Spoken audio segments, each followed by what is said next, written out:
வணக்கம் என் அன்பு நெஞ்சங்களே.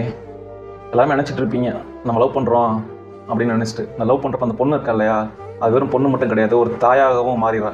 எப்போரா கல்யாணத்துக்கு முன்னாடியே தாயாக மாறிடுறா அப்படின்னு நினைக்கிறீங்களா?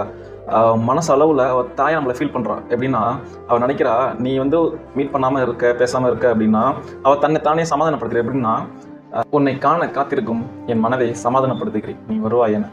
அவள் வந்து ஒரு தாயா தன்னோட மனசை வந்து குழந்தைய பாவிச்சு மனசுக்கிட்ட சொல்கிறா, நீ ஒன்றும் கவலைப்படாத, அவர் வருவார், உனக்காக வருவார் அப்படின்னு சொல்லிட்டு சமாதானப்படுத்துகிறா. ஒரு தாய் மாரி அந்த குழந்தைய சமாதானப்படுத்துகிறா. இப்போ வீட்டில் எல்லாருமே சின்ன குழந்தைங்க வந்து அழுகும் அம்மா கிட்ட, எப்போம்மா அப்பா வருவார் அப்படின்னு சொல்லிட்டு. அதுக்கு அம்மா சொல்லுவாங்க, அப்பா வேலைக்கு போயிருக்காரு, வந்துடுவார்ப்பா, உனக்கு வந்து திங்கிறதுக்கு சாக்லேட்டு பிஸ்கெட் எல்லாம் வாங்கிட்டு வருவார் அப்படின்னு சொல்லி அந்த குழந்தைய சமாதானப்படுத்துவாள் அந்த தாய். அந்த தாய் மாதிரி காதலிக்கும் போதே அந்த காதலி வந்து தாயாக மாறிடுறா. கண்டிப்பாக இதெல்லாம் புரிஞ்சுக்கிட்டா அந்த ரிலேஷன்ஷிப்புக்குள்ள அந்த ஃபைட்டு மிஸ் அண்டர்ஸ்டாண்டிங்லாம் இருக்காது. தேவையில்லாததுக்கெல்லாம் சண்டை போடுறோம், ஓகேங்களா? பட் ஒரு அண்டர்ஸ்டாண்டிங்னா அந்த காதலின் ஆழத்தை நம்ம புரிஞ்சுக்கணும்.